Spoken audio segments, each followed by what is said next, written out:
Assalamu alaikum students. I hope everyone will be fine and welcome to all on E-Academy YouTube channel. तमाम दोस्तों को E-Academy YouTube channel के ऊपर खुशामदीद। आज की इस पर्टिकुलर वीडियो में हम डिस्कस करेंगे chemistry class 9 federal board chapter 1 fundamental of chemistry नाम है चैप्टर का, और इसमें हम डिस्कस करेंगे बेसिक्स डेफिनेशंस जो कि हम केमिस्ट्री में यूज करते हैं।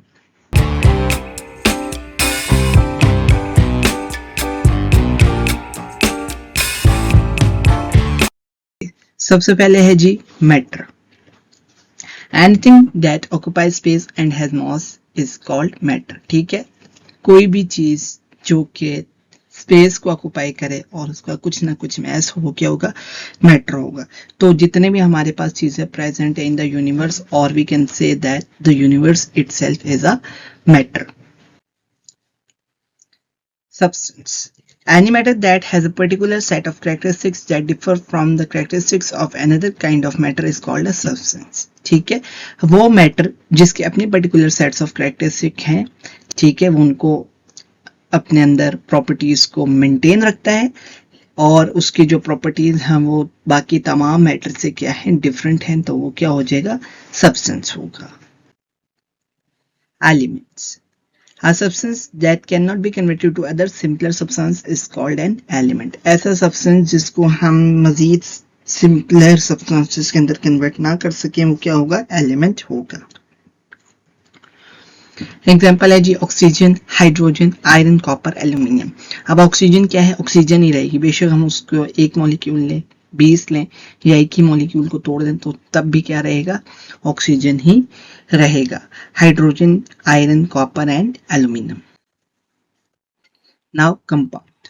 A compound is a pure substance that consists of two or more elements held together in a fixed proportion by natural forces called chemical bonds. ठीक है, कंपाउंड क्या है? प्योर सब्सटेंस है जिसके अंदर केमिकल बॉन्ड्स की हेल्प से दो या दो से ज्यादा एलिमेंट्स जो हैं वो आपस में कंबाइन होते हैं to form a compound. Examples water, carbon dioxide, copper sulphate, sodium chloride. अब वाटर क्या है? H2O। ठीक है, क्या हुआ? इनके दरमियान बॉन्डिंग हुई तो हमारे पास कंपाउंड वाटर बन गया। कार्बन डाइऑक्साइड, कार्बन और O2 के बीच में बॉन्डिंग हुई तो हमारे पास क्या बन गया? Carbon dioxide. इसी तरह copper sulphate and sodium chloride. Now mixture. An impure substance that contains two or more pure substances that retain their individual chemical characteristic is called a mixture. अब मिक्सचर क्या है? impure substance है किस चीज का?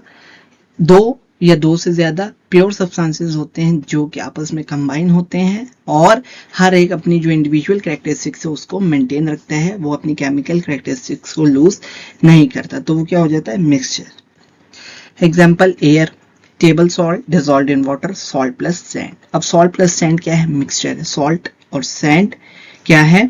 Salt एक अलग से प्योर सब्सटेंस है और सैंड जो वो अलग से प्योर सब्सटेंस है, तो जब ये दोनों कंबाइन होंगे तो हमारे पास मिक्सचर बन जाएगा। इसी तरह सॉल्ट एक अलग से जो है वो सब्सटेंस है और वाटर अलग से एक सब्सटेंस है, तो जब हमने टेबल सॉल्ट को वाटर के अंदर डिजॉल्व कर दिया तो अब ये क्या बन गया?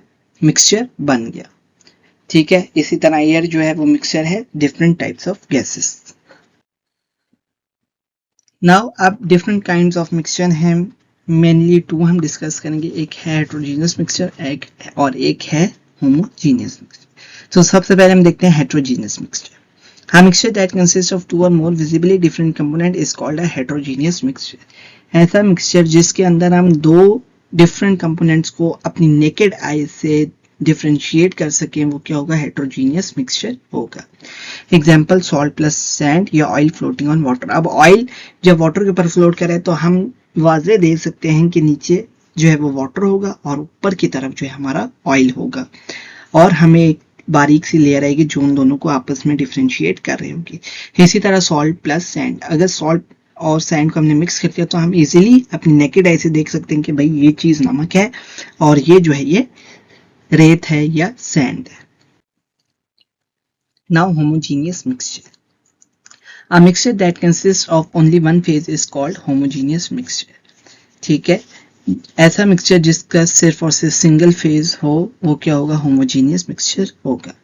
Example, sugar mix in water या salt dissolved in water.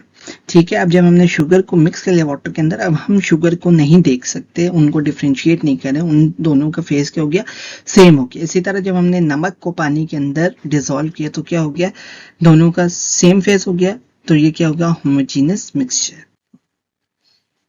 Now atomic number, The number of protons in the nucleus of an atom is known as its atomic number. ठीक है, जो number of protons nucleus of atom के अंदर present है वो क्या हो जाएगा, उस एटम का एटॉमिक नंबर हो जाएगा।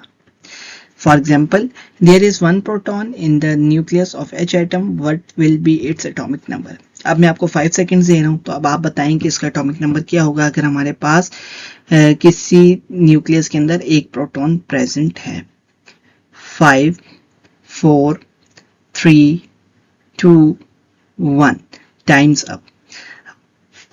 मोस्ट प्रोबेबली आपने जो आंसर दिया होगा वो 1 होगा, क्योंकि number of protons will be equal to atomic number.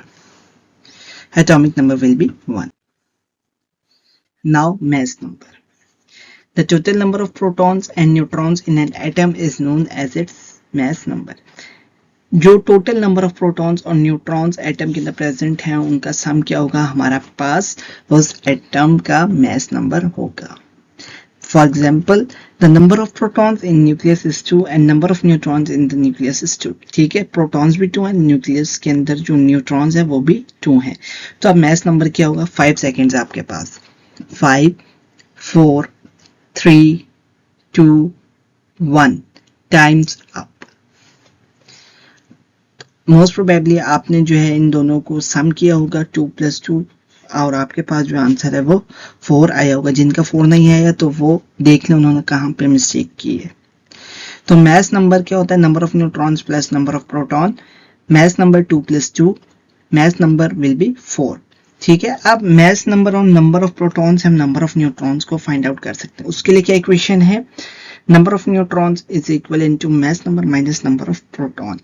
ठीक है, अब इस एग्जांपल को देखें, हमारे पास मास नंबर 4 है और नंबर ऑफ प्रोटॉन्स हम कंसीडर कर लेते हैं 2 है, तो 4 - 2 हमारे पास नंबर ऑफ न्यूट्रॉन भी कितने आ जाएंगे, 2 आ जाएंगे।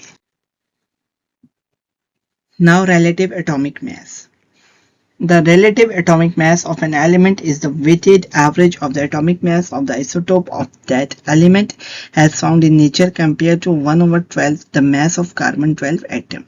ठीक है, जो रिलेटिव एटॉमिक मास है किसी भी एलिमेंट का क्या है, वो एवरेज है किस चीज की, जो उसके आइसोटोप्स हैं उनके जो एटॉमिक मैसेज है उनकी एवरेज। ठीक है, और उसको फिर हम कंपेयर करते हैं किसके साथ, कार्बन 12 के मास 1/12 mass के साथ। Now atomic mass unit. An atomic mass unit is defined as 1/12 mass of a carbon atom. It is a standard unit used for expressing atomic and molecular weights. ठीक है, जैसे कि आपको पता है कि हर चीज के जो है वो यूनिट होते हैं, इसी तरह जो एटॉमिक या मॉलिक्यूलर वेट्स हैं उनके यूनिट क्या है, AMU, एटॉमिक मास यूनिट। तो एटॉमिक मास यूनिट क्या होता है कि हमने कंसीडर कर लिया है स्टैंडर्ड के कार्बन 12 का जो मास है उसको हम 1/12 लेंगे और उसको जो है वो तमाम एलिमेंट से कंपेयर करेंगे, तो जो उनका रिस्पेक्टिव मास होगा वो क्या हो जाएगा, उस एटम का एटॉमिक मास यूनिट हो जाएगा। Now empirical formula. The empirical formula of a compound is the simplest whole number ratio of the atoms of each element in the compound. ठीक है, empirical formula क्या होता है, simplest whole number ratio होती है तमाम atoms, उस element के तमाम एटम्स की सिंपलेस्ट होल नंबर रेशियो होगी जो उस कंपाउंड के अंदर प्रेजेंट हैं। ठीक है, फॉर एग्जांपल जो हमारे पास ग्लूकोज है उसका फॉर्मूला होता है C6H12O6। ठीक है, अब एम्पिरिकल फॉर्मूला हमने बनाना है तो इसको सिंप्लीफाई करेंगे, इनकी रेशियो लेंगे तो ये आ जाएगा CH2O। ठीक है, तो एम्पिरिकल फॉर्मूला ऑफ ग्लूकोज क्या हो गया, CH2O। This represent the simplest ratio of the elements carbon, hydrogen and oxygen. Now molecular formula. The molecular formula of a compound gives the exact number of atoms of each element in a molecule of a compound. ठीक है, जो molecular formula है compound का वो हमें exact number बताएगा. किस चीज का exact number? Atoms of each element in a molecule of the compound. ठीक है, elements के कितने atoms present है उस molecule of compound के अंदर वो हमें बताएगा molecular formula. For example, the molecular formula of glucose is C6H12O6. अब ये क्या है? एक्चुअल होल नंबर रेशियो है. तो ये हमें इंडिकेट कर रहा है कि जो ग्लूकोज का मॉलिक्यूल है उसके अंदर 6 कार्बन एटम प्रेजेंट है, 12 हाइड्रोजन एटम प्रेजेंट है और 6 ऑक्सीजन एटम प्रेजेंट है. Now molecular mass. The molecular mass is the sum of the atomic masses of all atoms in the molecule. It is typically measured in atomic mass units AMU. ठीक है, molecular mass क्या है? जितने भी आपके पास atoms उस molecule के अंदर present है, आपने उन तमाम का atomic mass लेना है. ठीक है, individual atomic mass लेंगे, उन तमाम को add up करेंगे तो आपके पास उस particular molecule का molecular mass आ जाएगा और इसका जो unit है वो क्या है? AMU. Example, the molecular mass of water H2O is calculated as hydrogen 2 multiply by 1.008 AMU. ठीक है, तो ये हमारे पास आ जाएगा 2.016 AMU और ऑक्सीजन के लिए हम करेंगे 1 into 16 AMU. तो हमारे पास ऑक्सीजन के लिए एटॉमिक मास आ जाएगा 16 AMU. तो total molecular mass of H2O कितना हो जाएगा? इन दोनों को प्लस करेंगे, हाइड्रोजन और ऑक्सीजन वाले एटॉमिक मास यूनिट्स को प्लस करेंगे तो हमारे पास आ जाएगा 18.016 AMU. Now formula mass. The formula mass is the sum of the atomic masses of all atoms in a given formula unit of a compound. ठीक है, जो formula mass है वो क्या होगा? सम होगा. किस चीज का सम होगा? Atomic masses. किस चीज का एटॉमिक masses? एटम्स के एटॉमिक masses जो कि उस फार्मूला यूनिट के अंदर प्रेजेंट हैं. It is used for ionic compounds. जो फॉर्मूला मैस है वो यूज होता है आयोनिक कंपाउंड्स के लिए. Example, the formula mass of sodium chloride जिसको NaCl कहते हैं इज कैलकुलेटेड एज सोडियम के लिए 1 into 22.99 तो हमारे पास आ जाएगा 22.99 AMU. क्लोरीन के लिए करेंगे तो 1 into 35.45 AMU तो हमारे पास आ जाएगा 35.45 AMU. तो total formula mass of NaCl is 58.44 AMU. Now that's all about for today's. Thanks for watching. Please like my video and share my videos to your friends and press the bell icon for the subscription in order to get notification for all the videos which we will upload in future. And till next video, take care. Allah Hafiz.